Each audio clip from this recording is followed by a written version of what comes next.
And we're back. It's been a while. It's Jason Tyler. Hey, Tanner. What's going on, brother? Introduction. Cheers, bud. Cheers, man. Thank you for having me on today.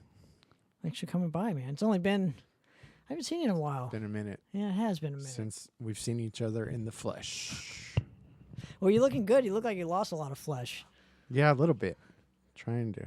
How long have you been, do you work out for per day or whatever? What is your routine, if you don't mind me asking? Well, lately, that's what I made a joke to Randy when we were at this resort last weekend. I'm like, this is as good as it gets because I've been putting in time because basically after my second semester of the teaching credential program, it was about a year ago, I just had to study for these two CBEST or CSET tests for subject matter competency in history. So while I was studying for that, all I was doing was working out, taking care of my health, and going to church.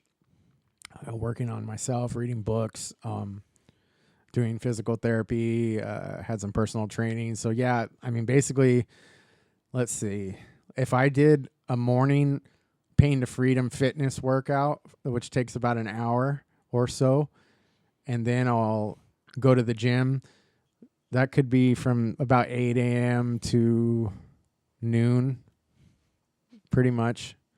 And then sometimes I'll go eat lunch and then go walk again another mile at the park, and then I try to walk again after dinner lately. That's on a good day with no, thriving nerve pain or something like that. Now, how do you balance work with having to work out for 4 hours a day and then living? Well, that's what I'm saying. Right now, I have the luxury of doing that. When I start student teaching and I'm at the high school 5 days a week, which will be in August, God willing, I'll have to pack a bag and what I'm going to try to do is go to the gym on the way home from school, from work, twice a week, like let's say Tuesday and Thursdays, and then go Saturday. So Saturday is like almost like church is a day of rest on Sunday, or you can do that at home, by yourself with your Bible or whatever.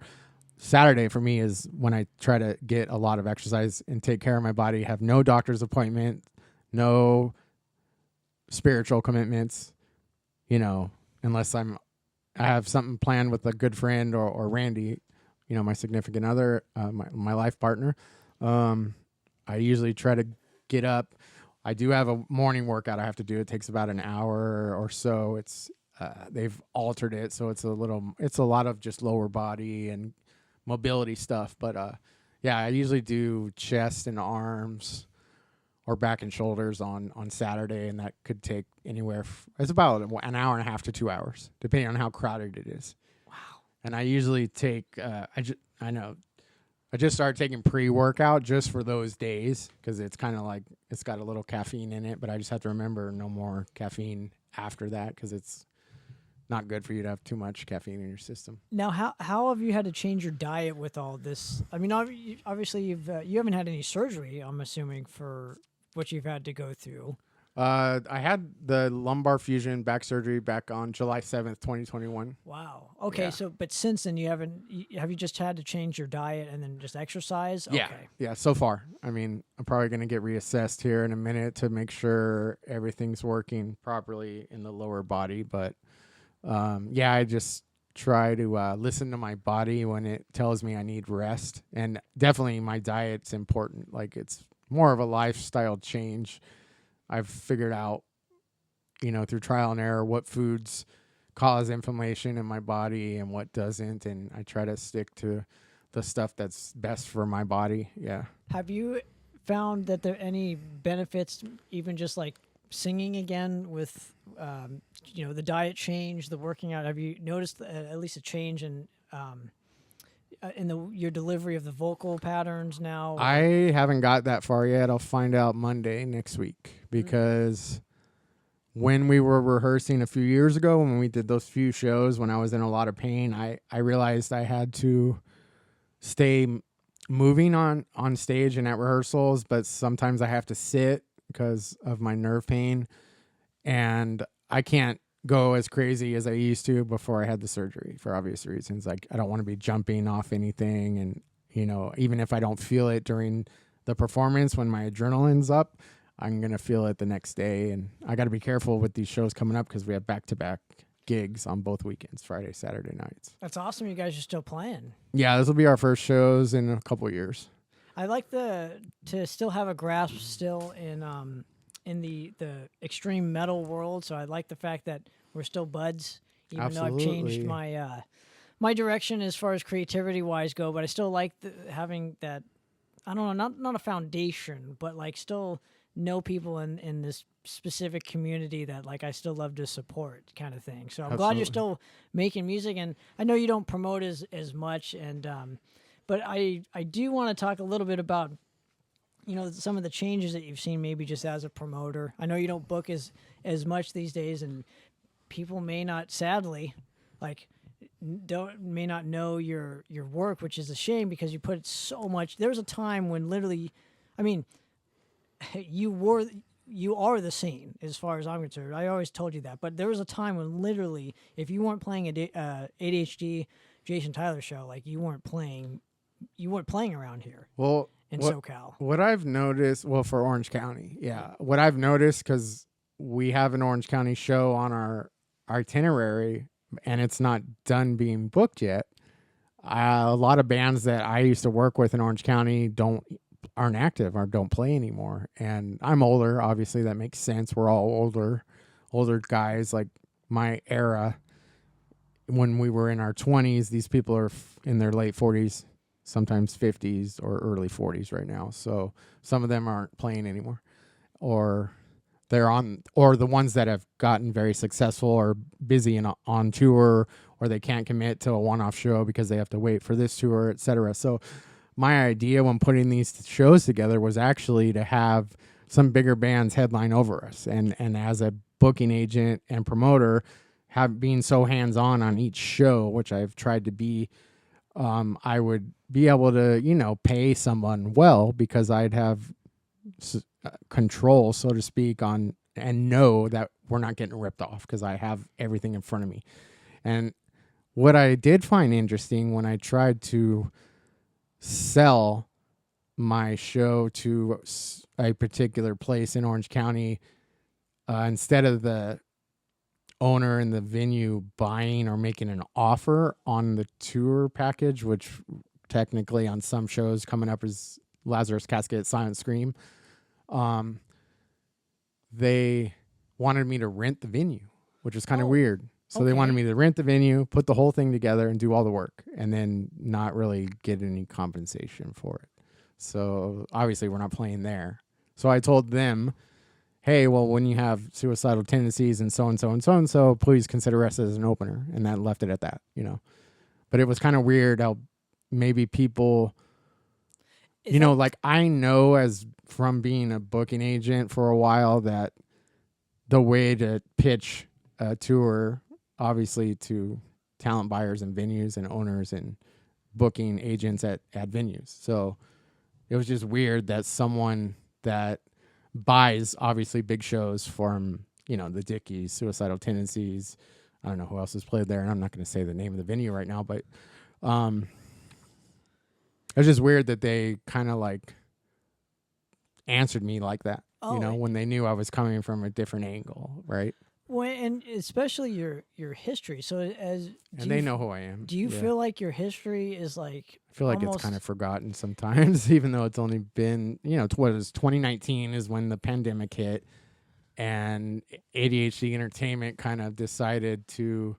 I think we were already at that point, primarily managing Lazarus Casket and helping. The last few tours, you know, were for Master and Claustrophobia, Madrost and Silent Scream, Sixes. You know, those tours were at Atala. And then obviously I had the rosters of a lot of great, you know, metalcore, death metal bands from like Unique Leader. This is going back a little further, but I enjoyed all that stuff. It was very hard work, you know. Well, it seems like. And please educate me a little bit on this because I haven't been on social. I don't have social, so I don't know what's kind of going on. To me, it would seem like no matter how much work you put in pre-pandemic, it seems like all that doesn't matter. So you even the biggest bands, like it doesn't even matter how much That's work you true. put in until and like that whole 2020 thing just changed everything for everybody. It did, especially for even the established artists. You Right. know, there's bands that are trying to book tours, let's say like Linkin Park, for instance, coming back with a new female singer who they're not selling the tickets they needed to fill the rooms they expected to put these shows in, and their co-headliner dropped off. So, you know, what I'm seeing just from listening and paying attention to bigger artists and then putting feelers out for these shows is the cost of doing things has gone up significantly. Obviously, inflation plays into that, the economy, our president, blah, blah, blah, our last president, or stuff like that, gross economics, stuff that I just studied and passed the test for finally. Also politics with that too. That too. I mean, scene. a different kind of politics. In the community here, where you're dealing with managers, you're dealing with all kinds of and bands labels. Themselves. Like I'm asking certain bands that maybe forgot who I am, or I only know like one member because they're in a new band now. And then because they're not the guy that books that band, if I don't talk to the right guy who doesn't even know me, then I have to explain myself. Yeah, reacquaint yourself. Like, no, this is all the history I've done. Because there was a point when if you asked someone to play an ADHD entertainment show, they were like, yes, right? Mm-hmm. Like that. Right now, it's not like that. They forgot who I am. They don't know who I am. They're too young to know what we did back then, post or pre-pandemic. Well, and what I'm trying to get to, and do you feel though that obviously there's a blessing? I feel like there's a huge blessing, even though I don't look at it as like people forgot about us. I look at it as like we have had all these great times and we have stuff to show for it, and it's like I'm glad I didn't put in as much work because I would have gotten nothing out of it, even if I was like on the level of like say. I don't know any of the Bay Area bands from the 80s. Like, I feel like everybody got like dropped to like that level, even though, they may sell a few more tickets than bands like us or whatever. But the amount of work those bands put in, everybody forgot everybody. So like, I'm kind of grateful with like, oh, okay, well, I guess I got to do the things that I love to do, and I'm still doing the things I love to do after, and it doesn't affect me mentally, but for some, I mean, and I'm assuming it's kind of the same for you. I mean, somebody, even though you put in a lot of work to get, you still got back a heck of a lot, but at least in the back of your mind, you're like, yeah, but at least I'm not reliant on being in a band to pay my bills. Because that's I think that would be a different kind of like buzzkill, like, rather than like, okay, the band was just like for fun, but I also have this other job and like, yeah. So what is your take, I guess, on that? Because I feel like it's a blessing in disguise for people like us. Well, I'm grateful, even though coming back from this surgery has been a tough battle mentally, physically. Went through a lot of depression. I still have constant nerve pain. It's hard to sleep. I have to take medication every morning, every night. And I don't like taking pills, but it's just part of becoming older, I guess. If I'm I like to research what I'm putting in my system, obviously, too.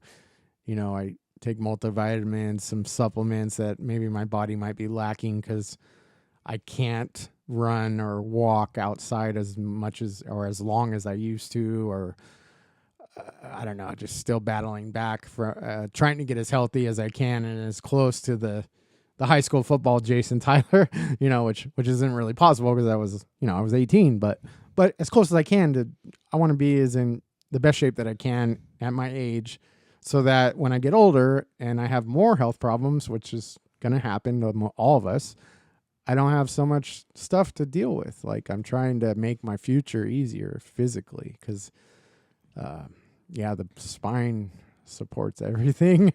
So, it's been a rough rehabilitation physically. And, but I'm grateful that I got hurt, really, because it put me on a new career path to become a high school teacher. So, well, right, but my initial question was, even though you put in a lot of work, I'm assuming you're still grateful for the work you put in, and you got a lot out of it. But at least you're not having to rely on, like, the band pays my bills, so it's like that just seems like a whole headache to have to be in a band where, like, no, this is how I make my money. I see a lot of people struggling yes. or hanging it up and giving up, which sucks, especially for some of these, without naming names, people that we've looked up to our whole lives that there's a time and write place great for all music. This. There's a time and place for all this. You know, the bands didn't help pre-pandemic either.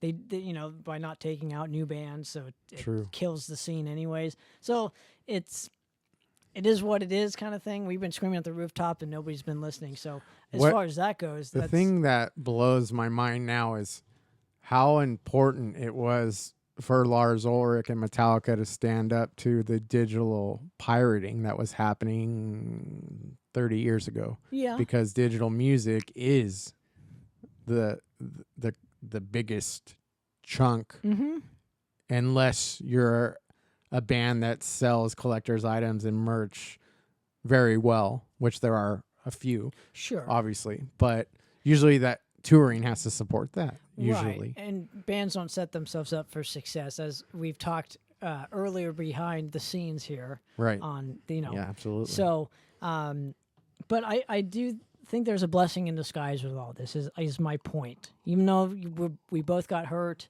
physically or whatever, and we put in so much work, I will always say you put in way more work. Just throwing it out there. Everybody should know who Jason Tyler is, as far as I'm concerned. What I love, huge player. What I love about hopefully my mentor teacher that I'll be student teaching with in August is he has a playlist that his students submit a song. And when they walk into his class for the first 5 minutes, he plays that song where they're getting settled in their desks and stuff. And what's crazy is I did a lecture in his class a year ago when I was doing one of my credential program classes at Cal State Dominguez Hills. And I already had, it was on the Russian Revolution and Stalin. So I tied in the Ukraine, because that's happening now, and Ginger, who's from the Ukraine. They were touring. They're blowing up. It's a female-fronted metal band. They were sending money back to their country to support their country from the road.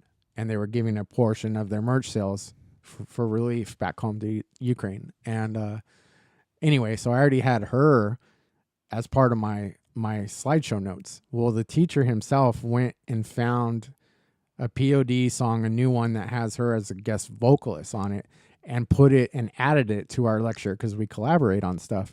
And then the kids loved it, and they love the women, the young ladies loved that it's this female artist too, and she's still pretty young. I think that's Tatiana. Yeah.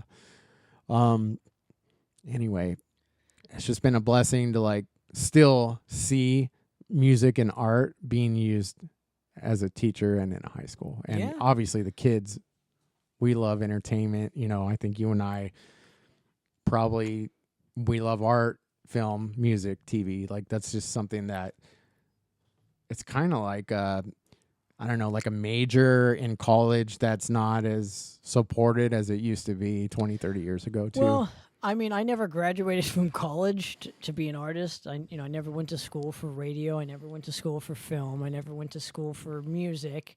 But I didn't know there was another medium to create it in except for music. So when I found another outlet, I was eternally grateful. It kind of saved my life. God kind of saved my life by putting a camera in my hand as opposed to a guitar. That's really the only difference. And then, people fall by the wayside because they don't support it, or they don't, they're still locked into 2019 and I'm over in 2025, right. Tan Man era kind of thing. So absolutely. And I get it. It's, but one door closes, another one opens. That's my firm belief. Sometimes you got to close the door to go through the new door. That's too. right. I'm learning. But I don't think there's anything wrong with that. Even though there's some disappointment, you're probably disappointing a few heads that, did support you in one aspect or another. I would hope, that people could support my new venture. It's okay that that's off, right? Oh, yeah, it's still doing its thing, man. It's still doing its thing, yeah. Just checking. But you get my point. If as long as what makes you happy, you're still if you're still able to create and still enjoy it, like that's a win-win. I don't care what facet of art you're doing, whether it be painting a picture or something, or making a movie, or making a song, or taking a photograph. Amen. Yeah. I feel like there's room for all of it. And the problem that I always had in the scene for many years, decade plus, you were there, it's just there's not enough support for the other types of people that make a community grow. Like, it seems just like if you're not in a band, you're a piece of shit. And I think it's the complete opposite. I think bands need us way more than we need the bands, dude. There's plethoras of bands out there, right. But people going out to the shows and taking photographs or doing films based on the scenes or whatever, like that's all important. And very important. When you have the vision, I get it. Like, I'm grateful that I have the vision for certain things where it's like, because then, if I didn't and somebody else did, they would be doing what I'm doing. So I'm kind of grateful in that sense. So are you in a position now where it's like you're grateful that like you're still getting to do this, and I know you guys just got signed, you have a new record coming out, but you're on this new trajectory too of like, oh, the lyrical things have changed, even though other people don't get it, that's fine, but at least I'm still creating, and like that's the most important thing. I would it's kind of crazy because the Lord, when I was like fresh out of surgery, I was on a walker, I could barely walk. And I started going to my church, but it was just Celebrate Recovery at first. And it was, from Alcoholics Anonymous or Narcotics Anonymous. A lot of us, after we do that program for a while and stay clean, like it's supposed to lead you to your higher power, which in most of our cases is going to be Jesus Christ, thankfully. Yeah. And so after that, you kind of want to build a better relationship with him. So, well, yeah, and God it's himself. But this is what he's done for me. Okay, when I went to this Celebrate Recovery program at Calvary Bellflower, a guy that I must have mentioned to that about my background in radio, TV, film said, "Oh, go talk to so-and-so over there. They might need your help on the soundboard." And I became a tech. And I was like, dude, all these skills I thought I was never going to use again when I put ADHD entertainment to bed, and those degrees, and I'm working on a teaching credential, I still get to do this cool stuff that I love. And dude, I am on Sunday morning, I'm not even a performer. I'm the guy that helps the worship team warm up, rehearse. I'm there for the rehearsal, making sure all their visual cues are ready for the whole presentation. It's like a TV show. It's amazing, like what our church does, and to be a part of that. And I have so much to learn. The soundboard they use is digital, modern.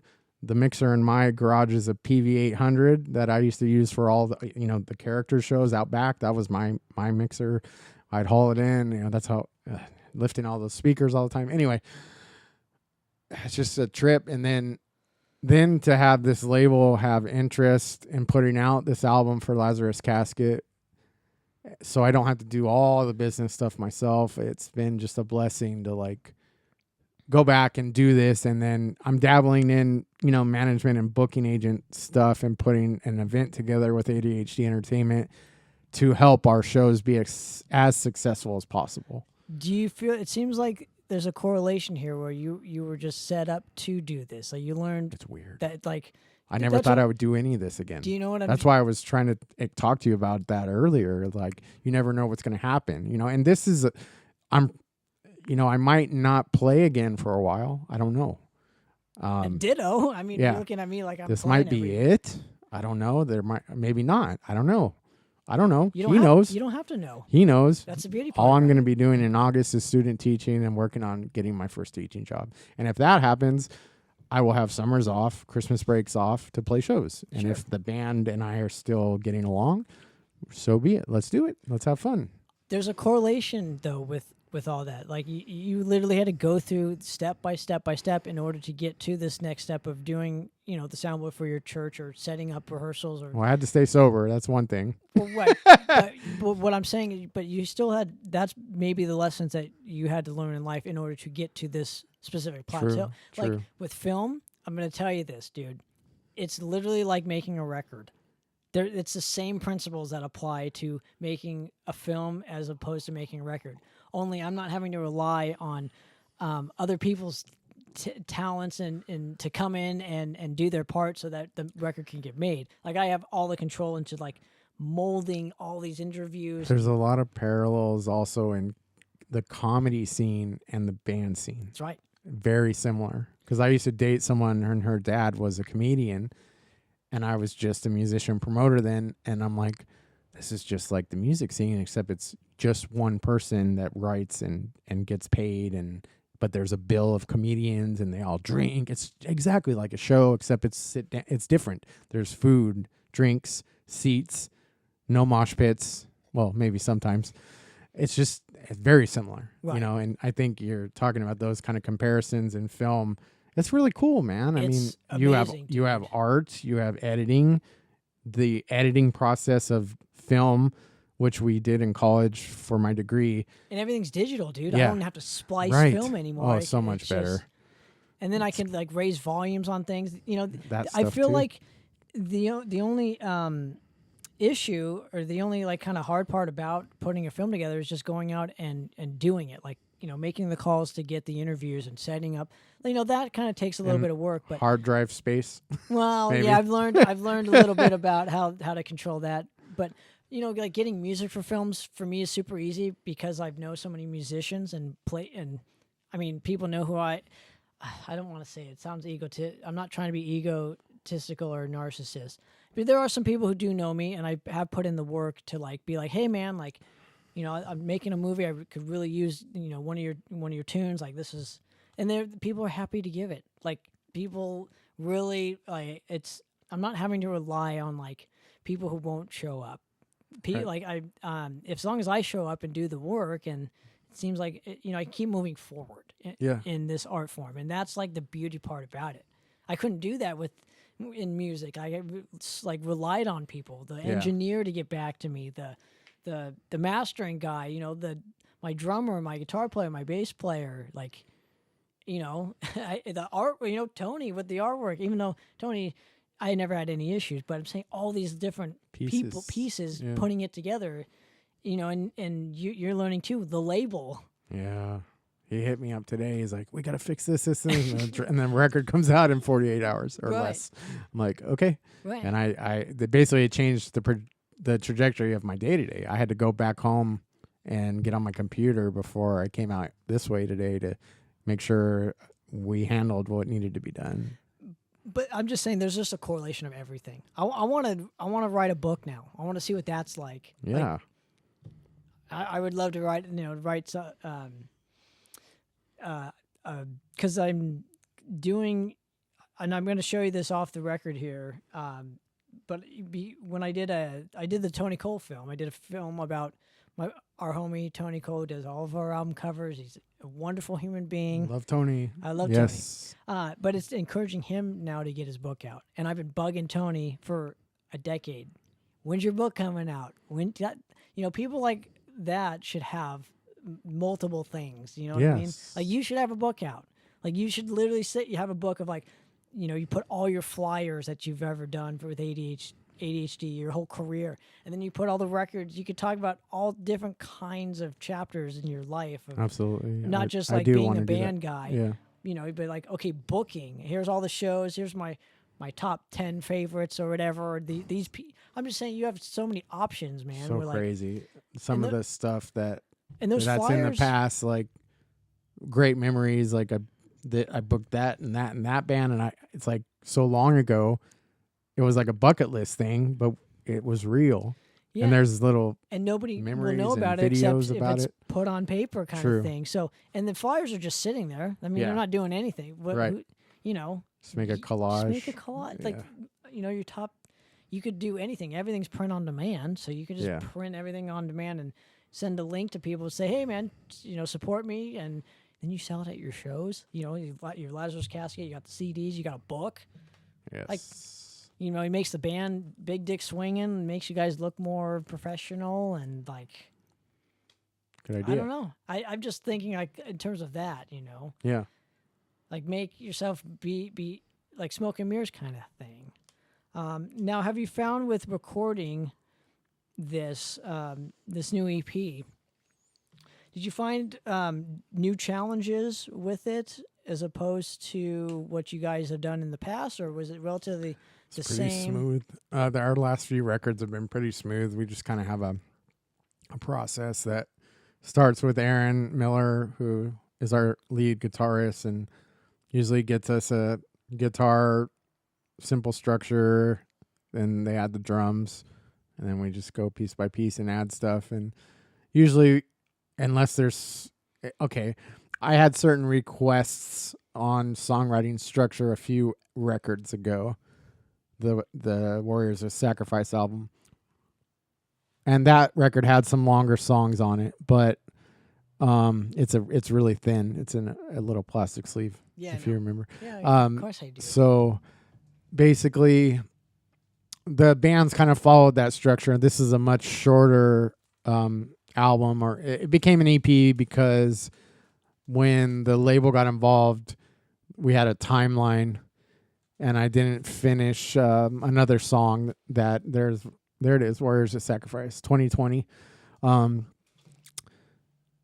There's another song that would have made it a full album, so it's only 6 songs. Oh, yes. I remember you sent a picture of that. I still have that on the website. Yeah. Well, Awesome I'll be getting stuff. your John Hancock later on. Awesome. But Yeah. Have you found new challenges just in terms of, I don't know, pushing yourself a little bit in a different direction, or did you try anything new, like vocally speaking? Yeah. Well, first of all, there's no explicit lyrics on this record, and that's something I wanted to do for many reasons. It's a lot easier to send my song to Mike Z at KCal and have him just put it on the air, because honestly, looking at our back catalog, I usually cuss in every song, and sometimes very often. Now, how would you apply that to the live shows? Playing older tracks, so we're not going to really this batch of shows. We're playing the full new album in its entirety, maybe one song for the encore. And if it has cursing in it, I'm not going to say it. The other guys might, but there's certain songs that that would be easier for me to do that don't require much editing at all, like Shame or Matalos a Todos or Engraved. Doesn't have much cursing, but it has enough on it. And I'm assuming you wouldn't be singing "Hate Boils" or something like that. No, but we love that song. It's heavy. So yeah, that's something. Now the guys do the chorus with me so much on that song, I could let them do it.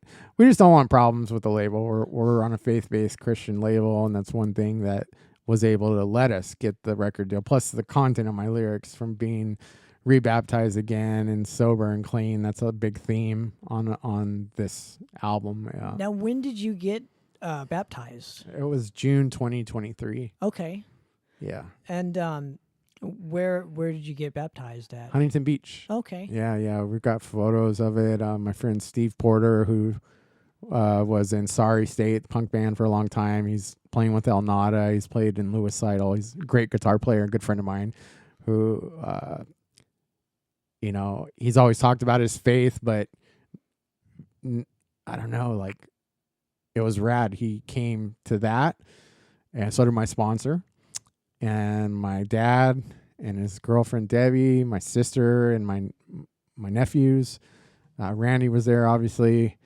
And Steve Porter also came to my testimony, which I gave in December of 2023. I guess 6 months after. Wow, only 6 months after that. So, yeah. Now, when did you find God? And when did I got baptized in high school in around 96. Okay. Yeah. Okay. I started going to Woodbridge Community Church right by my high school. You've always been just at that age. Okay. Before that, my stepdad's mother is Catholic, so we would go to the Catholic church services on holidays. And then I had my grandfather, and my Aunt Faye is Christian, so I had that influence in my family. But other than that, not much family influence. Wish I did, now that I'm getting into it more, and I'm part of like Kingdom Men, which is a men's Bible study, a men's discipleship program, and just really teaches us how to be better men and better fathers and stuff like that. I love reading the Bible. I read the Bible almost. I use that for inspiration on my lyrics my whole career, actually. Well, it's relatable for me. There's a lot of relatability in the Bible. Like it's just, I think the problem with the society is it tarnishes every good thing, and the Bible is no exception to this rule. And it's been plagued to death by every fucking, excuse my language here. I was hoping not to say one, but I got it. I got it in there. You like that? Please don't judge. Anyway, but every facet of society always tries to fracture like the great things in the Bible. Absolutely. That, if it wasn't a great thing, it wouldn't be talked about or mentioned or tried to, they wouldn't try to erase it, kind of thing. Right. But it'll always be relatable. There's always something that you can get from it. Even the stories have been told so many times in other styles of mediums that you don't even think about, which is really insane. Like the Book of Genesis and things like that. It's been told in so many movies where I'm like, oh, I didn't realize it was, that they use inspiration from this to create, even like movies and lyrics and absolutely all kinds of stuff. So I think it's actually really, really cool. I found God a few years ago, and like my life's been amazing ever since. So like I don't apologize for it. I don't really care what you think. I just live my life. I hope everybody lives theirs, and but I needed it for me. Did you feel like you needed to find? Absolutely, I needed to come. I mean, as soon as what's crazy is the first time I stepped foot on the campus at the church to go to celebrate recovery, the lead worship guy, who's one of my best friends, Rory Melton, today, they sang a song that we sang at my high school group that I used to sing. And I looked at Andy and Manuel, and I'm like, I'm going to be here every Friday night from now on. I knew right away. And I got this tingling feeling in my body. It's almost like that was the day I got rebaptized, even though I went to the beach, 7 months later. It was in November or October of 2022 that I had another, because I had a series of spiritual awakenings in Alcoholics Anonymous and going through the steps, but this was different. This is what that led to. Yeah. I had my moment too, man. It was pretty wild. rad. It was wild. Had a few. There was one time on the acupuncture table where all these things in my inventory flashed through my head when I was half asleep. And I woke up and I was like, whoa, what just happened? It was really weird. Almost like I was about to die, like how you see things in movies where all these things flash and then they come back to life. It was kind of like that. Well, I had one, it was like 2:00 in the morning. This is when I found God, or like he stepped in my life. And it changed my world forever. I will always remember this. It's a wild story. For me, it's wild. There was a point where, I spoke out against something that I firmly believe in, which is, against, I should say, firmly, believe against, and that's pedophilia. So, I spoke out against that whole behavior is terrible, and a lot of backlash for it, a lot of virtual signaling from people in my life that I thought were my friends, and it turns out they're not. They're, they were acquaintances, and now they're not a part of my life at all. So it's actually a blessing, total blessing, man. I had to go through hell to get to heaven, kind of thing. Yeah, and absolutely. So, there's a point where I felt really alone. Yeah. I got nobody calling me. I got nothing. All my hard work. So it seems like that nobody cares about that. Everyone's virtual signaling. Social media is the devil. I got all this just slings and arrows coming at me. I'm taking walks by myself and kind of afraid of, I don't know, somebody hurting me or whatever, but I had to get the strength to get out of the house and things. And there was a night where I was laying in my bed. It was 2:00 in the morning. I was kind of tearing up a bit and just freaked out of my mind, just feeling so alone. And I just saw this shadowy figure. just rush all over my body. I've never felt anything like it, like since then, or before or since then, kind of thing. Yeah. And I knew it was God. There's no other. It was like it's just like this breath of healing, and I've never felt before. It was like nothing else mattered, and I don't know what you would call that, but to me it was like I found God at that moment, and I'm like, okay, like that's when the moment that I got saved, and started my own. I started getting on my own path step by step, and putting in the motions and finding the people that I wanted to surround myself with, and like, the people that actually do care. Yes. Not these fake people you see on social media, or these people that you think are your friends. They're not. It's like, right. So when you find that, and all when you're like really alone, all you have to turn to is God. Mm-hmm. When you see evil, I always go the other way. I have no other choice but to go the other way. So I'm really grateful. Like, that's why I'm still here.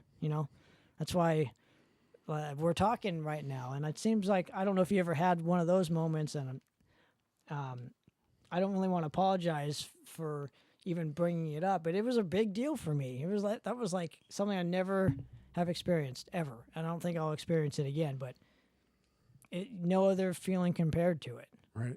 I can't even explain it properly. So maybe you can help me out, or have you ever had something?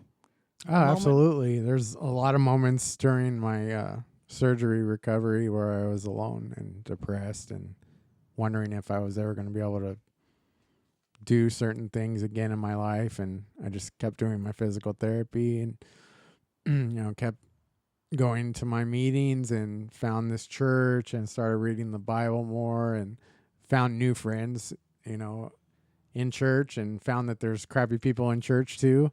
And, people get jealous of your anointing.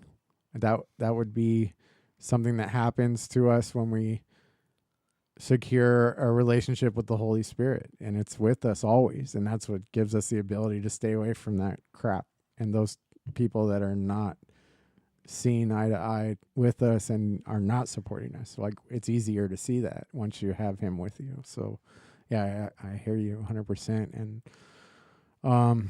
it's a trip. I know when I do these shows, I'm going to have some battles. There's going to be temptation everywhere with drugs and alcohol and women. And I know I'm strong enough, and I'll be praying for his help. I'll be praying for you. And I have friends with me that are clean and sober in the program. One helping us with merch, one helping me just keep an eye on me and keep me accountable. And then there'll be a lot of other people at certain shows also from the program and from church. So that'll be cool. But I think San Diego and Corona, I'll have to be careful because they'll be further away from home. But what's crazy is those might be I believe it or not, the way the lineups turned out, those might be the better shows of this run, which is kind of weird. But I found someone in San Diego that's been super helpful, and he just got us the flyer now. And then the Anaheim show I'm still working on, and I'm just blown away that it could just be a coincidence that people are not available. But I had this long list of bands, and had to keep moving them into the unavailable list. And I'm like, wow, this is not turning out the way I expected. And I think it's going to go great. It's just taking more effort on my part to find the right people to be a part of that event to make it the best it can be. Sure. It's not just going to be. And then I have my quirks. Like, I want the inside stage to be heavy. So the death metal I want inside. And I want it to be as heavy as possible all night. And then outside, I want bands that have great stage presence, that need more room. That's where Nova Rain's going to be. Hopefully somebody else that hopefully confirms by next week. And, I talked to certain agents that I have a relationship with and tried to get certain headliners, and they just weren't available or whatever. They got some great things going on in Europe and other tours, and maybe radius clauses or reasons, or a band member that now lives out of state, right? Stuff like that, where it doesn't make sense to fly them in, or it would cost me too much to have so-and-so headline, who used to be from LA, and now 3 of the 4 guys are from LA, but one lives in Denver or something, you know. Then I got friends like Silent Scream, who, you know, they fly Patrick in from Denver or Colorado, somewhere, Colorado Springs, I don't remember what city, but those guys love me because they remember what we've done together in the past with you guys, and they're great human beings. Great guys, very humble. You know, a lot of people don't know this, but what's crazy, Randy still has the flyer of Silent Scream headlined over Death when Chuck was still here, and dude, they came up together. It's in a weird way, it's like Death is here through them. And that's what I get when I watch them play every time. And I can't wait. They're going to play 2 shows with us. I'm so excited. They're actually playing San Diego with us too. They're great human beings. Yeah. They're just great people. I may have to go to the San Diego gig. It's a good one. I just may have to go to it. Although if Tony's going to be at the Doll Hut, then it's like, I haven't confirmed that with him yet, but I sent him the info. I think everyone's waiting for me to get the lineup finalized. Or if there's even going to be live art at the Doll Hut, it's like, I may have to stop by, you know. Yeah, come say hi either way. But in all honesty, you know, those guys, I couldn't believe we played their first tour with them. That was fun. It was that slide bar, that flyer just came up in my. That show was, dude. It was U2, Voices of Ruin, and Hideous Rebirth. What? Yeah. That's a killer. Every one of those bands could headline slide bar back then. And then we had 4 headliners on one night, all local bands for us. And it was packed right away. I remember... I remember doing a guest song with Silent Scream, and it was like the only time they ever played it on the tour, I think. I think they only played the From the Darkest Depths of the Imagination on this one show because I requested it. I'm like, I'll sing this. Yeah, okay, we'll learn it. And then like... So we got to do that. It was, I remember that, unbelievable how like just listening back to it, because there is a video of it. I gotta find it. But when I listened back to it, you know, like, I think it was like last year or the year before, I was going, man, I was killing it. Like I sounded good with the song, and I was like, man, this was so much fun. Like to get the opportunity to play with. Not only a great band, but just like great people. And then now they're all my friends. They're featured in my movies. Like that's what came from the whole scene, was like this community aspect. I just wish, I hope it still exists. You would be better. We'll find out you'd in about a month or 2. At telling me that. I don't really know. I haven't been involved much lately since I got injured. Which is crazy to think about because it seems like not a lot of us are involved. So who is? I'm figuring that out right now. That's why it's taking so long to put the Anaheim show together. You know, cause, and the young kids don't know who I am because, you know, we stopped booking shows in 2019. Well, even radio and podcasts, like who's doing that now? Right. There was a bunch of people back then, but not so much anymore. I only do this on special occasions for the people I know and love. You know, Andy Ford, he just had a stroke. Like, right. You know, he's got to recover, and he still does radio, but, you know, he's out of commission now. I'm just saying, do you think people are going to be taking the mantle? Do you think people want to even attempt to take the mantle, or is there's just way too much ego in the scene where it's not even worth it? I mean, where are we going to get to where the next people are going to have to replace all of us to keep it going? Is that even going to be a thing? All I know of, you know, Jackie on KLOS, Matt Pinfield on KLOS, Jose, who has a studio in Seal Beach now, where, by the way, I just saw Machine Head at a private party, and it was awesome. That was one of the first times, and I had to stand the whole time because there's no seats, and I had to duck out at about 11:45 because I was in so much pain. This is just like a month or 2 ago. Well, right, but the guys... And then, obviously, Mike Z at KCAL and Redlands. Those are like the 4 in our area that I can recall that are still doing it. Right, but you're mentioning guys in their 50s and 60s. True, exactly. I'm talking about guys in their 20s and 30s, you know? I don't know. Do we have another Tanner Power where he has access to a radio station, invites all of his friends to do the radio? The station that I learned to do radio at, they tore it down at Cerritos College. Yeah. A lot of people are doing it, remotely podcasting. Who? I don't know. The people that want to try to do it. I like that. Yeah, a lot of people are. Well, who? I don't know. That made me think of my friend Mike Carrillo. Just had us on a few of his shows, which is cool, and he has shows at KCal, a different one from LA. He put us on a jazz station at a Cal State Long Beach KKJZ. I love 88.1. K-Jazz? He played Lazarus Casket on that show. Wow. Probably 2 or 3 of our new songs. And it was a long interview. It was awesome. It was really fun. I have the notes from that right here. Just in love case. K-Jazz. Yeah. That's like that and the classical. It's crazy how my music taste has changed. I listen to gospel worship, Jelly Roll. I can see. I always questioned why the hell do my parents listen to country music, but now that I got turned on to Jelly Roll and even like my favorite Christian artist, Brandon Lake has a lot of country influence in some of his stuff. He touches on a lot of different genres, and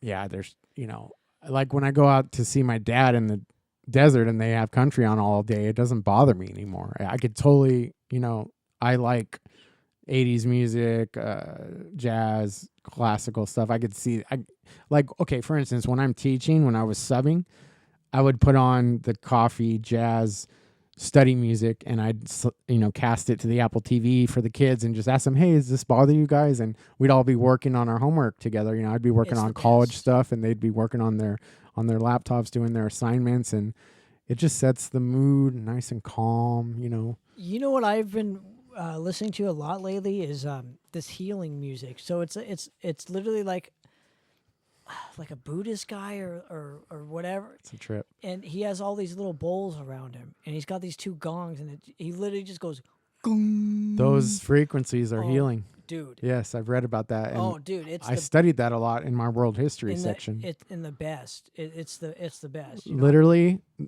this is gonna make you laugh probably. So I just opened my SiriusXM app. You want to know what my top 2 stations are that I listen to? Is that a honestly, station on it? There's spa and yoga, which is meditation music. Okay. I use that every morning when I'm doing my hour and a half of physical therapy and stretching and stuff. It keeps me from, when I work out, I listen to something heavier. And even then I had to wait until I healed enough because I would hurt myself. I'd listen to metal or whatever and be like, dude, you can't do this right now. Your body is not able to push itself like it used to. And that's something I have to keep in mind when I'm performing these shows too. I can't re-injure myself for one gig at my age. That's just stupid, especially when I start student teaching a week later. Like, I'm not going to go into my classroom hobbling around because I'm a metalhead. Sounds so stupid now. Yeah, but 20 years ago, that was all we lived for. And I don't think there's nothing wrong with that. With either of you can do that when you're 25. Yeah. But I do love the healing frequency. It's just awesome. It is cool. That's like some of my favorites, especially if I'm all the Temptations like out there. I put that on, I can feel like calming and just like, there's this, I always have to work on something. That's how my brain, same, like editing a film, a scene, or like, whatever the case, I always have to have something where like I can achieve it. I was watching, obviously during the rehab from my surgery, I had a lot of time I was stuck in bed and I watched a lot of Netflix and binged some shows and movies and whatnot. But lately, after I rewatched Spartacus, which is rad because I studied the Roman Empire in my world history, so it has a lot of real, Julius Caesar's in that show. It's based on a true story. A really rad show, by the way, if you like gore and tits and ass and whatever. Stuff I'm not supposed to look at anymore. But so anyway, after that show, it was around Thanksgiving, there's a 30-day K-Love challenge, which is the Christian publicly funded music station, 100.3 FM. It's actually got a huge signal because when we've been traveling lately, it comes in all the way in Temecula and LA, Orange County. It's crazy. So they have a 30-day challenge where you try to listen to just that station for 30 days. So they're playing worship music. They have callers call in and give short testimonies, like people like me that, were able to overcome drug and alcohol addiction because of the Lord, are people that are going through tough times like a divorce and injury, all these things, and the Lord's helping them through it, and you're hearing all this, or the verse of the day, which is straight out of the Bible, stuff like that. Dude, I'm telling you, from November to Christmas, from Thanksgiving to Christmas, I did that. And I still listen to that station a lot. I still love KLOS and hard rock, but dude, most of the time in my car, I'm listening to K-Love now. I'm always listening to classical. And my at jam, night, dude. I found this other, I remember, some random, this is the only thing that Facebook's been good for lately. This random girl that's on my friends list that I must have booked a long time ago, because I looked back at her band photos. She's a singer. She sent me this worship song in a private message, and I have a Fire Stick on my TV in my room that syncs to the phone, so I put it on there. And it's this worship band out of Fort Worth, Texas, from Mercy Culture Worship. And there's a real church there that's just packed with people. They have lights and keyboards and different vocalists, and the worship leader, I forget her name off the top of my head right now, but she'll dude, it's like watching if Led Zeppelin sang gospel music. That's what it felt like to me. And I've been watching this band every night for the last, what is it? It's almost June, probably for 6 months every night. I don't even watch TV lately. I get out my Bible, do my Bible plan, do my nightly prayer. I have a community of friends that invited me to do a Bible plan with them. So on the last slide, we kind of leave feedback. And sometimes I've already prayed and I'm listening. I want to get back to the worship, and I keep that short. And I'm just like, thank you, Jesus, whatever. But I read it. It's like I want to participate with everyone. And because I'm in the Word a lot lately because I have the time. So, yeah, the real test is going to be when I get back to work with all these little rugrats in high school. But, subbing, I loved it. That's where it's at for you. It's like I'm still in high school, but I'm an old dude now. And I feel like, because I started drinking and experimenting with drugs at 17. And I was a straight A student, and now I'm a straight A student again because I'm clean and sober. But it's rad to be there as the teacher now. And if I can find a couple little dudes that are starting to run off the handle, that might have a tough situation at home, then maybe their parents are about to get divorced like mine were again. Maybe I can encourage them to play soccer or football or join a book club or join this club or enjoy my class. Right. And keep them from throwing their life away or making a big mistake. And I made some big mistakes around that age, 18. And I'm fortunate. And I think the Lord back then, luckily I got saved at the same time, 18. But I also had already opened up Pandora's box and had my first drink and smoked my first joint and hooked up with my first young woman who went to a continuation high school.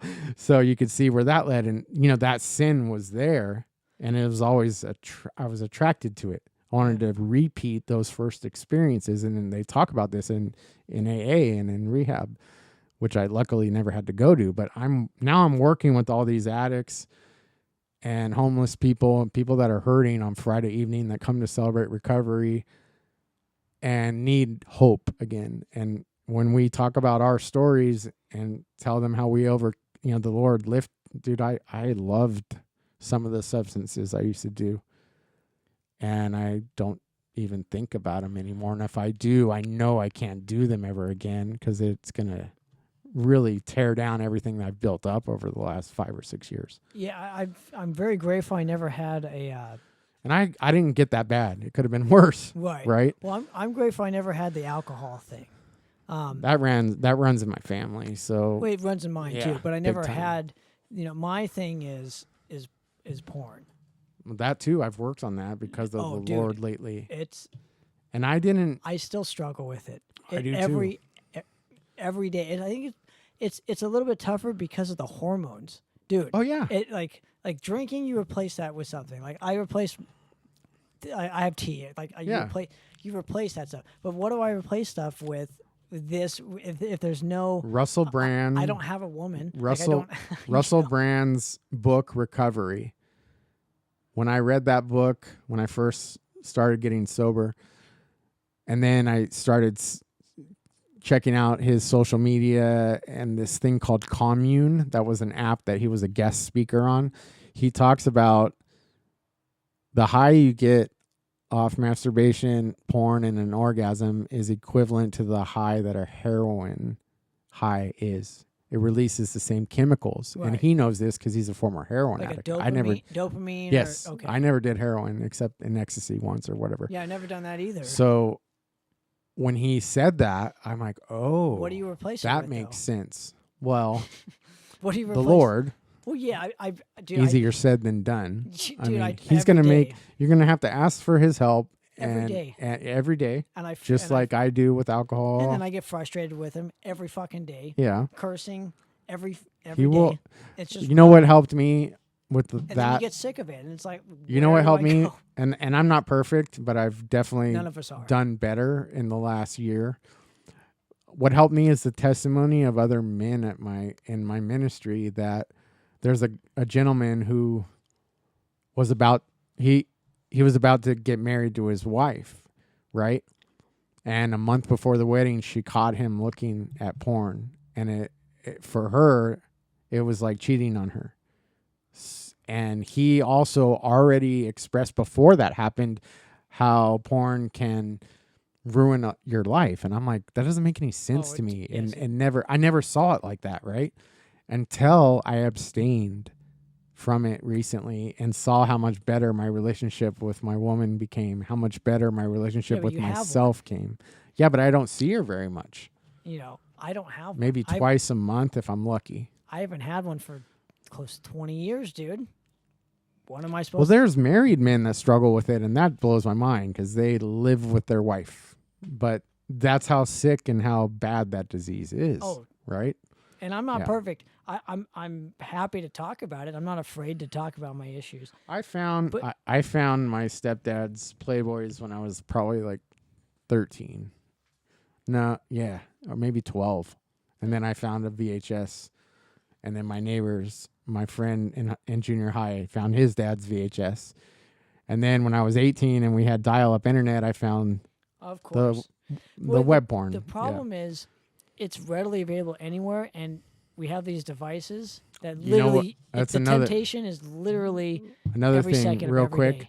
Until the band got the record deal, the only Twitter account I had left was ADHD, which I don't use in the band, and I was using the band sometimes. But I started following girls on just on accident or because they were there, and I deleted the Twitter app for a long time. And the only reason I brought it back was to push this record now. Well, I want to get rid of my phone.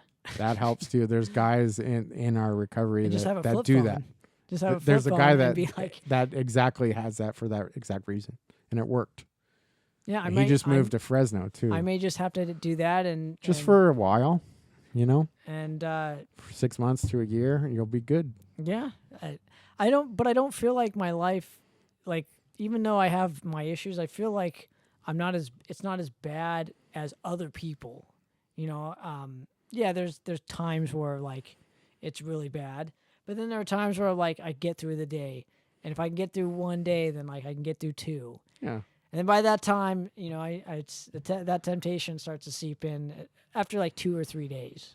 There was a 12-step marathon kind of meeting where there was 12 different programs, and one of them was Sex Anonymous. And I talked to the guy. This was a few months ago. And, he gave his testimony and explained one of the steps that was assigned to his recovery group, which is Sex Anonymous. And there's a couple cool movies about that, too. One of them's with Mark Ruffalo, the guy that plays the Hulk originally. I forget what it's called. Randy knows. But look it up. Just look Mark Ruffalo, Sex Anonymous. It's a great movie. Check it out. It's about exactly what you should check it out, actually, since you're talking about this. Right. Just do it. Trust me. Anyway, what was the point of my story? Well, like after 2 or 3 days, it just like starts to seep in, and like the phone's a big temptation. Oh, okay. This is what I was gonna say. That guy, I told him, hey, I struggle, but I'm doing better. He said, if you're going to church and you have Christ in your life, you're good. Just keep praying and keep reading the Bible and keep working on it. If you acknowledge and you're talking to me about it right now, that's a great step. Yes. And if you have Christ in your life, I have all that you'll stuff. be good. So you're a work in progress, like we all are, and you got to learn to give yourself grace too, dude. That one day, that 3 days, celebrate those and just build on that. And every day, every morning, just. Well, the mornings actually I found are the worst. I think it's because you sleep all night and then all the hormones, all the blood rushes to your penis. No, dude, you may laugh at Pardon me, but it's true. But I think that for me, that's been the hardest part. No pun intended. But that's been the toughest part.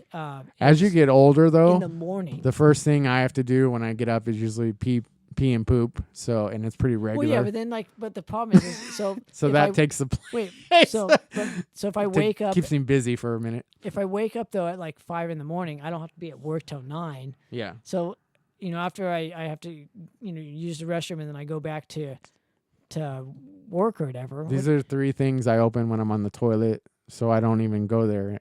I open the Bible app, the 24/7 app, and the daily reflections from AA. It's not when I'm on the John or whatever, but it's like when I get back to my room and I want to sleep. Yeah, but when I read those on the toilet, it starts my path in a wholly positive direction. So what I've noticed though, before I get to anything else. This was my whole point. This is what I've noticed is ever since the my new love of healing music, it's the guy hitting the bowls and it makes that those healing frequencies. Yeah. I feel like just having something on my phone to where I'm not looking at my phone 24/7 or whatever, because like I get these urges of just like, oh, somebody texted me.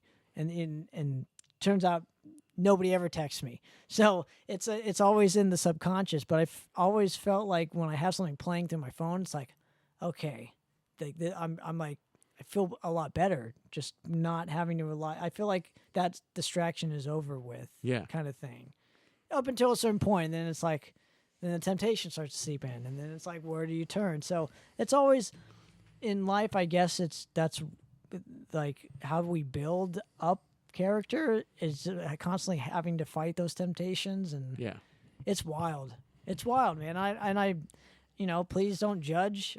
We talk about all this in our men's ministry, Kingdom Men at Calvary Bellflower, actually. But I feel like it's important because I feel like I'm not the only individual that struggles with this at my age. Not at all. I feel like there's a lot of people who do, and I feel like a lot of people in church struggle with this. Yeah, but I also feel like it's not. Believe it or not, I don't think it's like cheating on your wife. I'm not going to go to that extreme. No, I have permission from my wife to watch porn, but I know that when I abstained from it, I felt better in all areas of my life.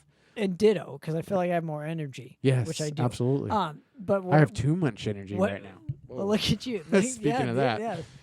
Yeah, absolutely. And so, are you? I don't know if people can hear you. But are we back?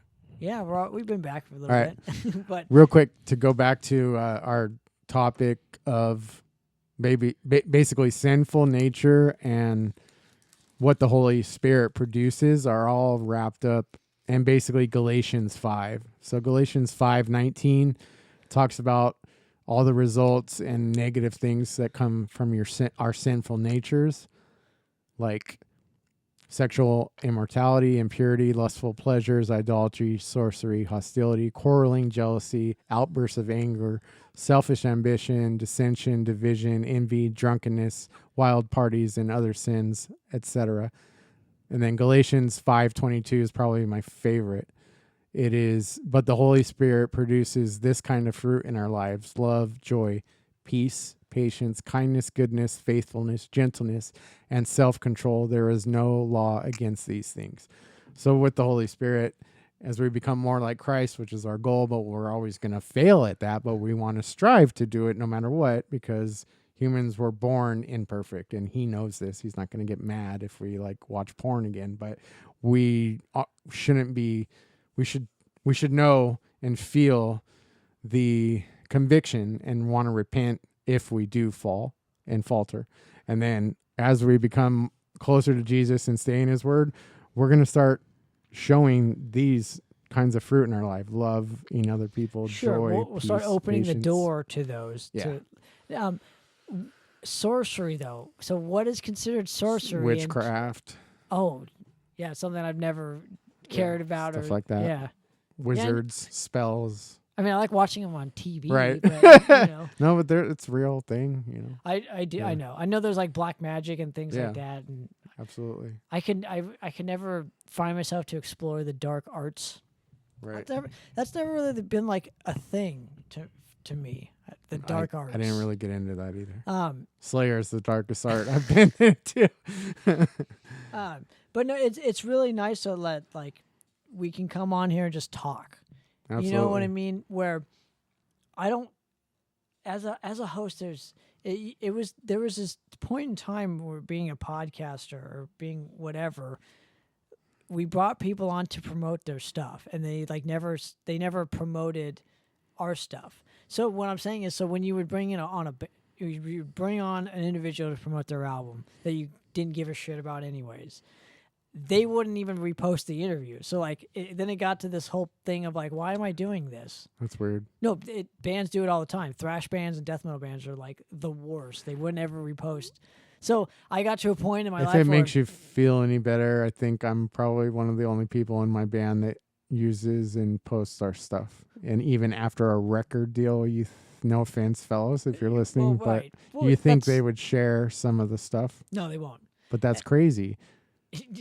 But it makes no sense. Point is, you literally worked your whole life to try to get a record deal, and it's here. 99% of the bands on this earth don't get that opportunity. That's right. Wake up and. That's right. This is I've already said to them, this is not gonna last. No. The PR that the label's putting into this, the airplay that we're getting right now, is not gonna last. So enjoy it now. Post about it. Yeah. You're never gonna. You might never have this momentum again. Oh yeah. Well, you won't. There's no might. No. You won't. It's here now. Take advantage of it, and then. The Lord. I feel like the Lord's given me this opportunity because of the lyrical content too, and I'm going to be talking about recovery and hope and the things, and too, just being able to get up on stage and play again after having to learn to walk again is a miracle. Yeah, and I'm just blessed that I get to do it, and I'm going to just try to enjoy it while I can. I hope one day the Lord will give me back the talent it bestowed upon me anyways, to where I can go back and rock out a few heads to forget about their how terrible their day is, that's why we do it. But remember all the times when we were younger. Well, until then, I'm gonna keep that all these albums changed our lives. Yeah. Right. Now I can care less about it. All it this is. stuff. It is weird when you first develop your relationship with Jesus. Like I was saying, everything changes. That's the most important thing, and he can help us do whatever we want if we're following his ways. It's great.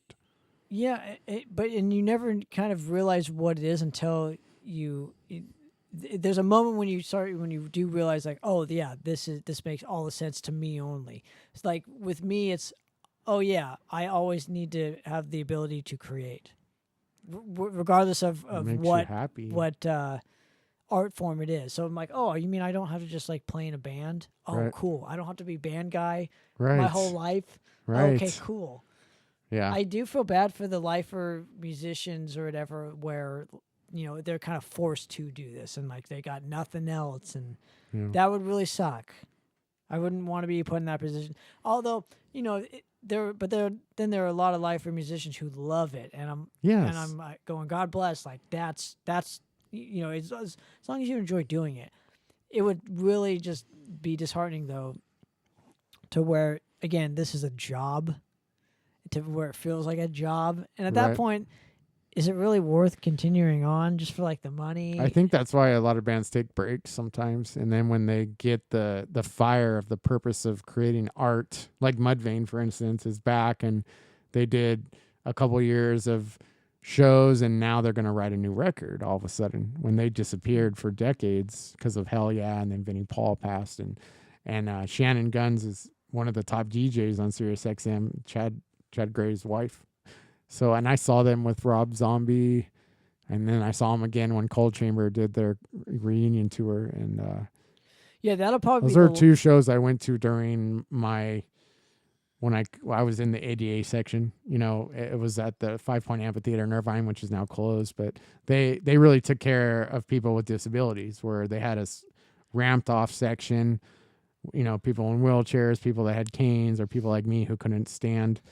And you could see really easily. It's right behind the floor GA tickets and in front of the bleachers, at the bottom of the bleachers. What? So you're up a little so you can still see. It's pretty rad. I thought they had the Great Park venue now. Is that? I think so. I haven't been to that yet, though. Okay, gotcha. And it seems like that's going to be the last bastion of the nostalgia. Like what? I was talking with some bands from like the 2000s, like, you know, Waking the Cadaver and Job for a Cowboy, and they're starting to see like a renaissance of nostalgia. Yes. That's crazy. Mm-hmm. You know, so every 20 years it seems like there's this nostalgia craze. So you never know. you just never know on anything. But there is a point in time where it's not really worth it. Even though it makes other people happy, I get that. But that thing that makes other people happy might not make you happy. Right. So there has to be a give and take relationship with the thing. Yeah. You know, I would never want to just play music because it makes other people happy and not me. I have to make myself happy too, you know? Absolutely. So where do you balance that line? I mean, for you with Lazarus Casket, it's like you enjoy doing it. You're making a new record. It's coming out on this label. Well, we've been working on the record, and a lot of the lyrics were actually written in between 2019 in the pandemic era, right after. Actually, no, that was the last album. So we put out Beyond Cryptic's Vault right before I had surgery. I finalized and sent everything off. And then when I came back, it was really hard to promote it because I was disabled. And the whole landscape changed for promoting. The pandemic it too. wasn't. Yeah. Nobody was going to shows. Right. Nobody, liability issues with COVID yeah, vaccinations, all those rules for the first couple years were awful. crazy. That whole thing was awful. It was bad, and, especially now that we know more. It's ridiculous. Well, see, and the people like me that knew that stuff going through it, and then having people blast you for it, right? You know, didn't make me want to support anybody. So I was like, that's why I was just Tough doing times. my own thing. Yeah. You know, but the whole landscape changed for just how you would promote a record in general. Yeah. Not forget about, you know, the vaccine with the whatever thing. I'm just talking about strictly how you would promote something. Yeah. During that time, completely different from the year prior. You know, it used to be you put out the record's coming out. Okay, you give it to all these PR. You give it to a PR company. They send it off. Some people pick it up because it's basically just an email chain that I've learned. You know, you get some interviews for it. You get some reviews. Now, I don't even know if it's like that. Is it like that still? That's an avenue, but at our level, like how do you promote? It's kind of a waste of money to do it without a tour behind it and whatnot, right? So I don't know. For us, all this happened really quickly, and what's weird is it right after I passed the last test and then got the results. I had that hanging over my head. I need to pass this test because my timeline of finishing this credential program, getting the new job. I mean, I haven't had a full-time job since I got injured because I physically can't. And the judge said that, like, can you even teach? And I said, if the classroom is set up with a standing desk, a chair, and I can move around, yes. And I'm going to try whether I can or not. So I don't know. I'll find out. I'm sure he'll help me. You know, this is what I'm called to do, right? And the teacher I'm working with knows my condition. He was with me when I was doing worse a year ago. So basically, when this took off, the record label got involved and the first single got put out. I had a vision on how to promote this, and I wanted to do lyric videos. And then the guy that made them for us for the first two singles, he did the first one, and then I asked him how much was it for another one. And then I talked to the guys, and we got the quotes on the music video. and it's pretty pricey. And the guy that we really wanted to do it's not doing it anymore. So the cost of that. So then I said, okay, let's sit on the music video idea for a second, because we don't have to put that out right away. We can put that out to keep pushing the album in a few months if we want to. Let's do the rest of the tracks on the album as lyric videos, because he gave us a good deal, because now we're doing 5 with him. So the third one just came out today. The label asked me this morning, can we put out another single to push the new release, which comes out this Friday, May 30th. Anyway, the new album's called Spiritual Warfare. Some of the songs are about recovery. That's about all the stuff I struggle with, the things I've been through lately, the spiritual stuff, devil on one shoulder, angel on the other, Into Eternity is about becoming saved and Jesus Christ. And I put a little short video clip on our YouTube and TikTok and Instagram lately explaining the lyrical content behind the first single, which is Into Eternity. And the second single is Into Purgatory, which is interesting. And that went with me studying Catholicism and the church and politics, the battle that happened in England and stuff way back when. And I studied a lot of it, and it was rad. Dude, like, it's so weird. Like, it is. I cannot wait to travel after I teach and learn more from the kids and the different cultures in my classroom, and then go see these places in person when I can afford it with Randy. Like, we're excited about. I think traveling is super important, especially when it's like a war site or like the Sistine Chapel. Like, I want to see that stuff, dude. I want to so see. rad. I know France is like a war The Colosseum. zone. Oh no, I want to see. I want to see all this. I want to see Notre stuff. Dame. All I know half amazing. of it burnt down a couple years ago, but I hopefully there's still. And after some of this settles down, I do want to go to the Holy Land in Jerusalem, and when it's safe to. I mean, when it's safe to, it might be a while. They might be fighting over that land forever. Yeah, I would much rather see like the pyramids. I know that's a whole that like rad war too. zone too. So. Yeah. There's just certain things where, in like, due time. It'd be really cool to see like some of the monuments. Like, I would love to see. I would love to go to like Czech Republic and like stand where Mozart stood while he was conducting some of his pieces in that famous theater. I think that would be really cool. Like, that's this kind of stuff I'm geeking out over. I'd love to go see a symphony. That's my next kind of bench. And dude, tickets are like really pricey. Yeah. I mean, I'd love to, wear a suit and go watch a symphony. And I can't even imagine, because I've been focused on going on YouTube with the TV or whatever, like in the morning. And I've been putting on a symphony, and just like, how do these people do this? Like, they study their whole lives to play this one instrument, and they're like a part of a symphony that, somebody has 100.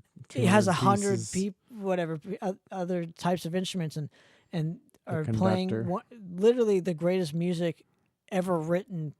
Period. End of story. As far as I'm concerned, is classical music. So even if you're playing a Beethoven symphony, it's like, oh man, just the level of musicianship these people have to go through, and then the conductor. I'm going, so you're just waving your arms? I'm like, oh no, you're not. You're like, you're trying to keep the beat, and some of these conductors don't even have the sheet music, and it's like, how do you know where you are in the song? You've studied this piece of music for every note where you could do that. I'm like, that's pretty incredible. Yeah, dedication. And I don't think people even grasp the concept of, it used to be back then you could hear a symphony maybe once in your life. Now we can hear it anytime, anywhere, any day. That's mind blowing. Yeah. You may have only been able to hear Beethoven's Symphony No. 5 once in your life. Once, if you were lucky. It's just mind blowing that we can do it at any time. Yeah. But like, it's just, even just going through like those bare bones of going, wow, we've came so far as like a society to where it's like, oh no, these are readily available. If I want to listen to something from the 50s or 60s, I can put it on at any time. Back then, you had to own the record. You had to go see it live. You had to. I mean, now that's where I'm coming from. So like even bands of our stature, they can listen to us at any time. We have a new record out. It's only going to be new this one time, so like enjoy it. Kind of thing too. You're putting out lyric videos, like enjoy it. Yeah, when this guy, so he wanted the lyric sheets, and then he wanted me to list key terms, and since I wrote all these lyrics, it was easy, and obviously to cater to our label's audience, number one audience which would be believers in Christ. There are some sensitive topics in some of my songs, but so I just asked the guy, don't put any of your hardcore nudity. But this one song talks about lust, and there's a woman in it, but she's not naked or anything. And then there's one song about drug addiction, and I gave him the okay to put certain things in there, and it's pretty rad what he put in there. A little more extreme than I expected, but for people that have struggled with that disease, it's there to help them through it, because I write about, how I got through my addictions, and that one's called Our Disease. That one's not out yet, but there is a lyric video for that one too. Yeah, and then Me Versus Me is another thing. It's a battle with ourself, and that one's cool. That's the toughest battle anyone could ever go through. Amen. Yes, that's what we've been talking about the whole interview, pretty much, which is awesome. It's really, the whole thing. Really a cool thing. I'm just glad that it's so weird. Like the guy that made the lyric videos I just met on the Lord just said, "Hey, you finished your last test. Here, you have a few months to work out and go play these shows. This guy's going to help with this in San Diego. This guy's going to help with the lyric videos. This label's Eric Shurey of the Charon Collective, our label, which is based out of Texas. The reason I met him is he was doing a compilation. He was going to print hard copies and at Harold's Heroes Fest in Houston a few months ago, he put out a compilation. It was like $20 to put a new single on there. And there's a digital download for it for free on our link in bio of all the bands on it. And I said, sure. And that led to the deal. Really, that easy.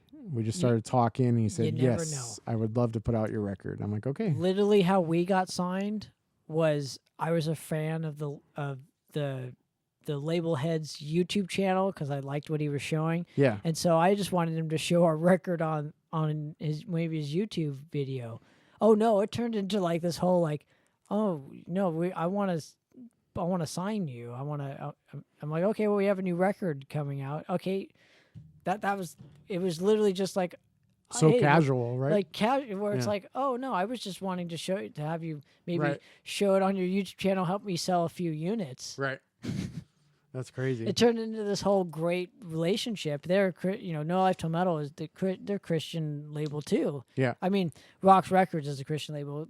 The subsidiary is No Life, and they'll put out other stuff. I mean, we're not a Christian band. I'm a Christian. Yeah. But I never wanted to That's the same with us. I never wanted to isolate people with religion and things like that. I was always talking about sci-fi stuff and like fantasy. That's why that's also lyrics. Why we're playing with. But it is interesting. Different bands that we've come full circle where like we both have. It's just so casual. Like, hey, like I'll pay $20 to have my song. Well, there was the Slam Worldwide premiere of the second single, and we're not a deathcore band, but it's one of the heaviest songs on the album. And I've noticed my friends that have used that platform to put out a single or an album string over the years and how many views it gets, right? Yeah, but views don't equal sales. True, but we definitely got heard by like thousands of people in 48 hours. That would have never happened before. So it was a good investment. It wasn't too expensive. So. I'm hoping that those aren't bots. That's my only concern. Right. Because even though, great, okay, the numbers show something different, but how does it translate to sales? We'll find out Friday. Well, the label will. I'll see something come from that, but I won't have direct access to the like we do on our. He's gonna have it. I mean, I'll know because there'll be report. He'll send me the first week's report, the first month, and all that. Yeah, I think a lot of people forget that, like, just because it said numbers say something on social media doesn't mean it's real. Doesn't mean anything.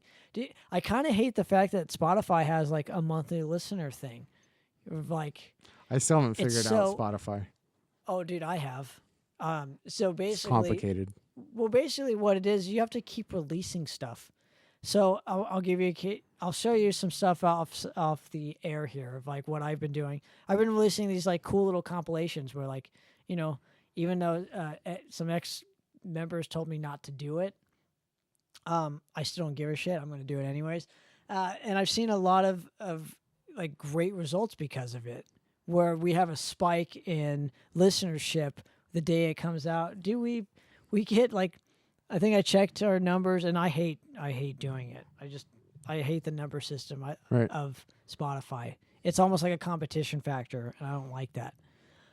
But it seems like, we jumped like 200 listeners, where we were getting maybe 120. Now we're getting 360 listenerships because we released something new, even though it's a compilation of some old material that's kind of underrated in our catalog. But here you go. Here's a new, like, fresh coat of paint with some of these songs. Absolutely. And here's a couple, bonus live tracks that never got released. That's kind of what my thinking was. Make it fun again. Make music fun again. And give people, like, the opportunity to, like, really be a fan of your band, like, support you even further. And it's worked. So I'm going to keep doing it because it's working. Why would I stop, But I have seen where you have to keep continuously releasing stuff, like single after single after single, and then that kind of gets the algorithm. It's really strange, So if you go on Madras Spotify, you'll see like 20 releases. Yeah. But like, it's worked for the band, so why would I stop doing what works for us? Unfortunately, it's kind of a terrible business model, but it's just continuing of content as opposed to the quality of the content. Right. And that's sad. That's sad in today's day and age where the quality doesn't really matter. It's people want to get fed. Yes. Yeah.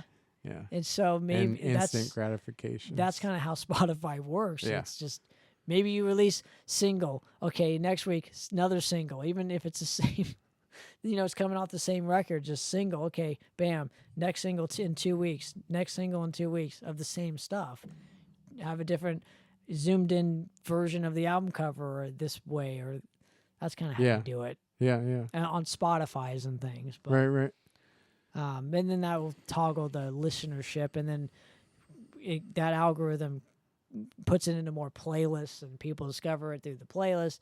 I mean, you think about all the bands that are your favorites of all time.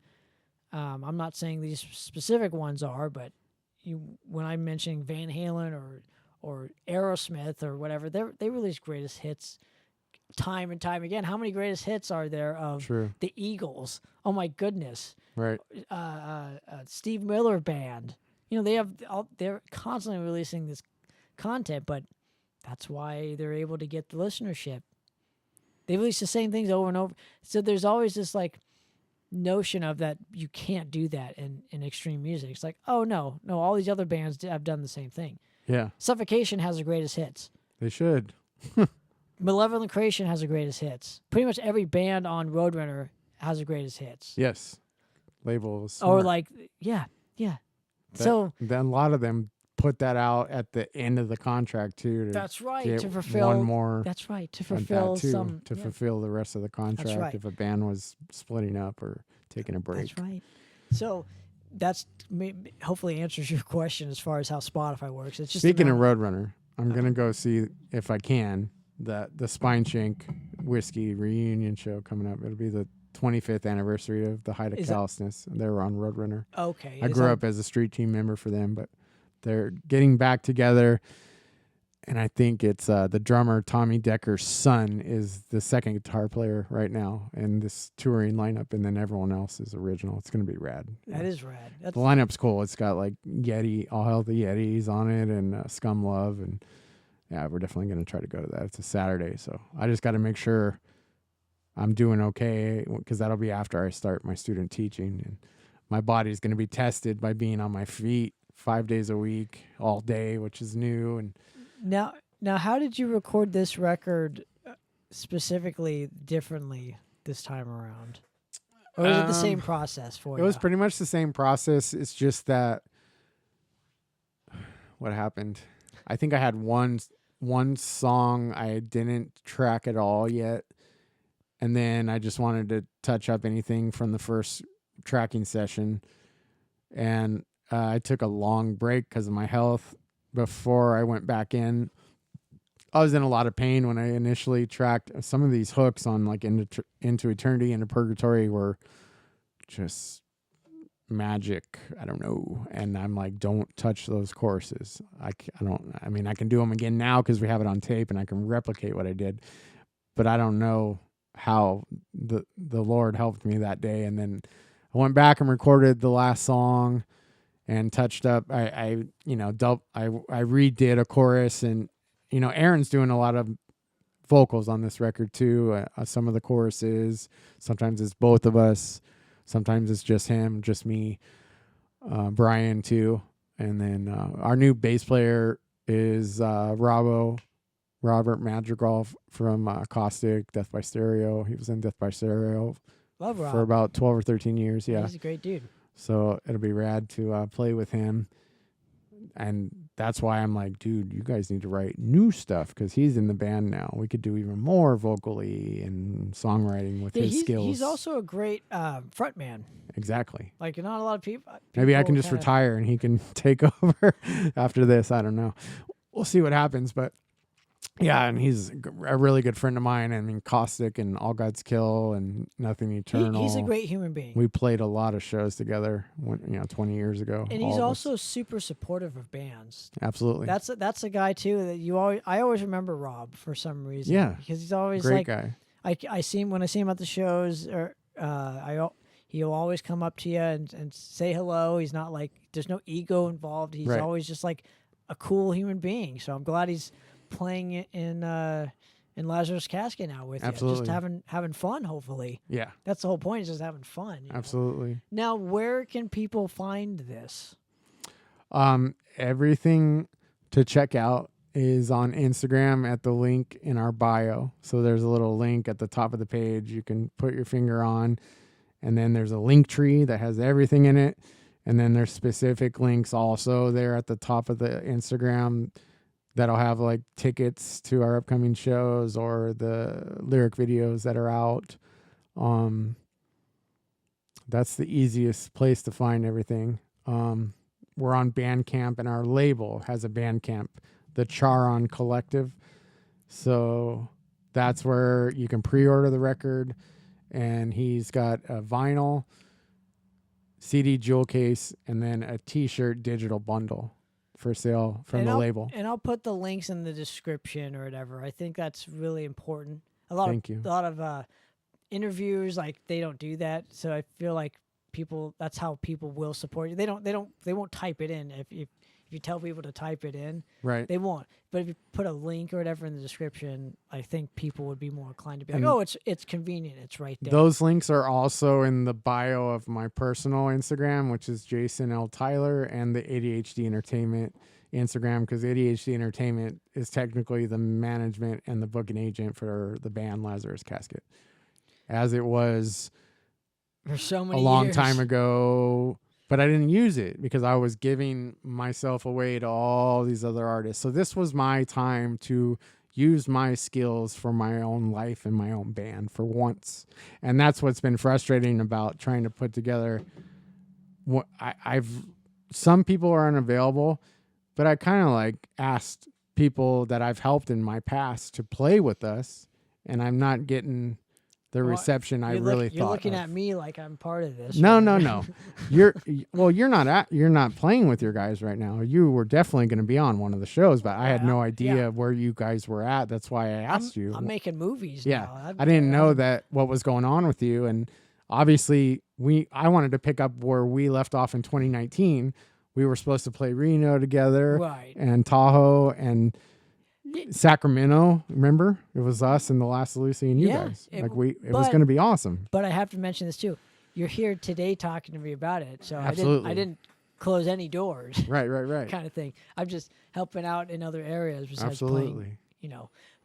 But anyway, not to go off of this. Well, but for you guys, I mean, I'm really glad to see you utilizing your talents and skills for you, kind of. It's crazy. Like, I'm using my graphics talent from my first degrees. I'm using my radio experience from junior college. I'm using my booking agent experience from working with Rock the Nation, Continental Touring USA, and First Row Talent. I'm using all the record label experience I had being a merchandise manager on the road.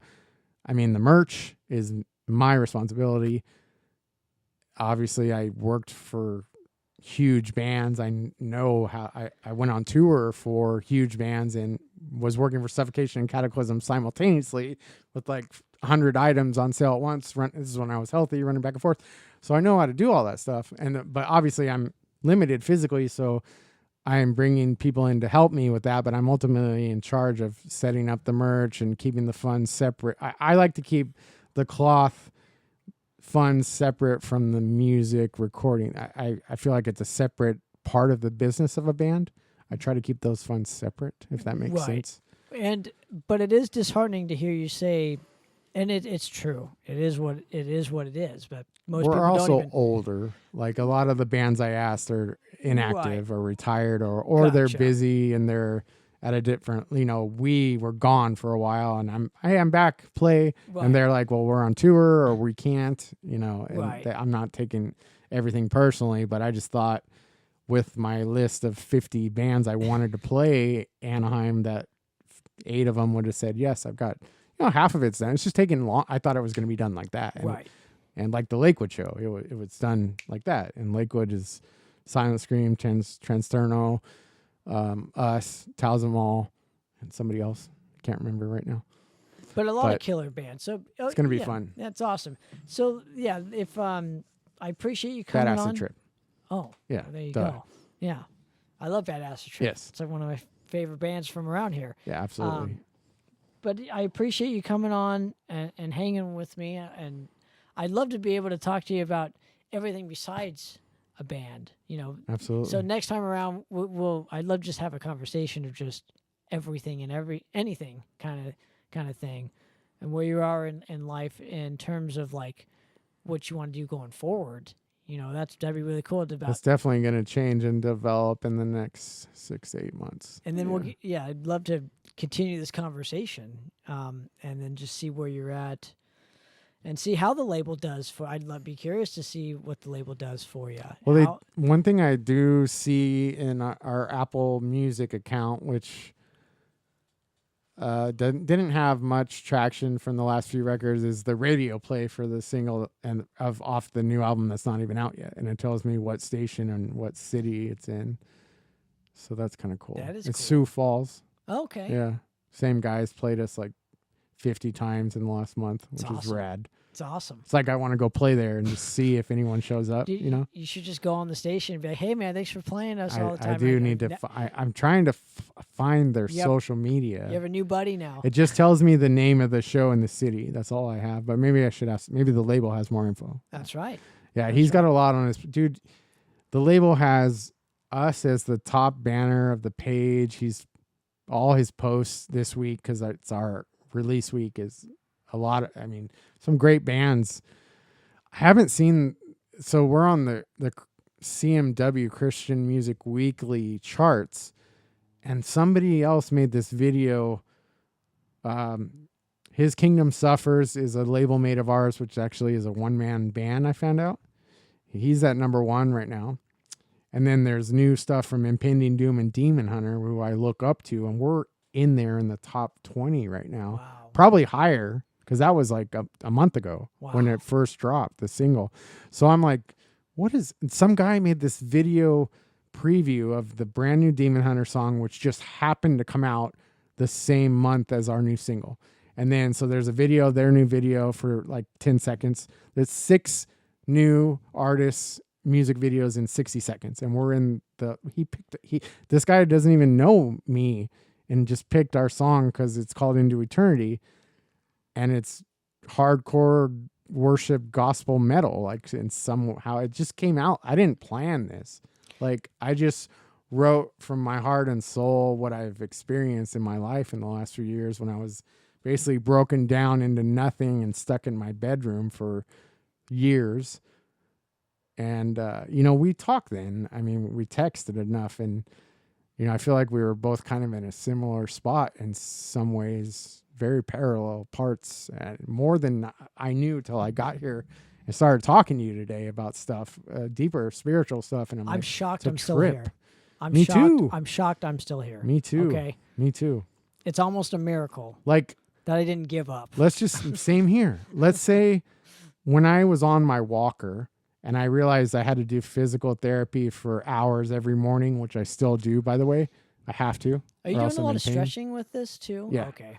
But stretching alone is not going to fix it. I've got other problems with the nerve and the nervous system. But if I would have, there was a moment where I'm like, go to the liquor store. It'll make you feel better for an hour or two. But I wouldn't have done my physical therapy the next morning. I know how much I like to drink. And so I'm grateful that he gave me the power to abstain and stay sober. And that's why I'm here today, and that's why all this is happening. If I lived like I used to in 2017, this stuff wouldn't be happening. You know why? Two reasons. I'm doing this for the Lord. Inadvertently, he used me as a vessel to write this record. And then secondly, if he would have blessed me in the height of my drug addiction in my 20s with this kind of support and success. Thank you. Yeah, I didn't even have to say it. All right. Mic drop. Boom. That's all folks. So we're done here. Check us out, Lazarus Casket, on our social medias. Spiritual Warfare comes out this Friday, May 30th. And, please pick up something. You can also get it from our Bandcamp if you just want it digitally. Also, it should be coming out. Ours, I didn't do it right where like nothing's available on except the first single on our personal one. But the label has like a better like pro account. So he's got the video there and all this. Like, I don't have that kind of, we're putting this one record out. We're not going to go. But in all seriousness, I want to thank you, Jason, for coming on, just being a friend. Same here, man. It's really rad catching up with you, and I'm proud of everything you're doing, and you always have my support. And it's so rad to see you and your family again. I always enjoyed driving out to your old place. And am I closer to you now? I think I'm a little bit. Okay. Yeah. That's good. I feel better now. And I might be closer to you if I happen to get a teaching job in a certain city and move. I might go to Chino Hills, or I might stay where I'm at. I don't know yet. Depends on what job I get and where. Circumstances, right? I'd like to stay close to work, obviously. And we'll get you on again. I'd like to be able to hang with you outside of like doing one of these, and absolutely, I'd love to show you my movies, just because I'm so proud of. I don't know. I'll come back over soon, man. The newest thing you do is like you're super just like stoked on it. Absolutely, because it's new, this one time only, and Absolutely. like poured your heart and soul into every one of these projects, just like the new record. So I'm super proud of you, and like just grateful that we're friends. We've been friends for since we met. Pretty much. What is it? I don't want to say 15 years. It's like dating me. It's a little longer. Yeah, it's longer. I've been with Randy for 15 years. I've known you way longer than that. You'd have to find the characters. No, it was Mirror Image that I met you. Yeah. When you first joined Lazarus, when was that? When did 2012 was our warm-up show. Yeah, so that's when I met you. It was 2012. Wow. Was it the Diamond Plate show? Yes. We were just there hanging out? Yeah. I got hammered that night. That was my birthday. Yeah. I had to sleep on the couch there after everyone went home because I knew the owners and the guy that worked there. That was I got hammered. We drank 2 bottles of Jack Daniel's honey whiskey that night. I remember someone drove me to get the second bottle.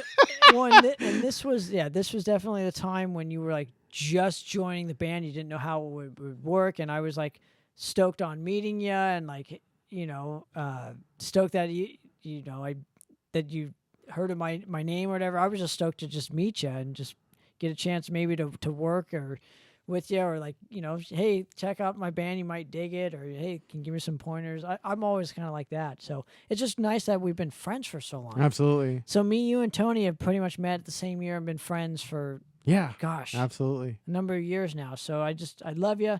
I want to thank you for coming on the show and just doing what you do best, just kicking butt and just making cool stuff. Like let's just keep making the things, as absolutely. Tony says. So thank you, Tanner. I'm really grateful that you had me on Poppitt's Corner on YouTube and wherever you guys post it. Rumble and things like that. Rumble, I like Rumble. I'm a Rumble guy. And then and then make sure, obviously, I'll put the links for your all the new stuff for Lazarus Casket, and please say hi to the guys for me when you get a chance. Will do, man. And of course, Miss Randy, please tell her I said hello. She'll be listening. So. She supports me. So I'm a lucky guy. She'll be making fun of both of us in our stories for being nerds.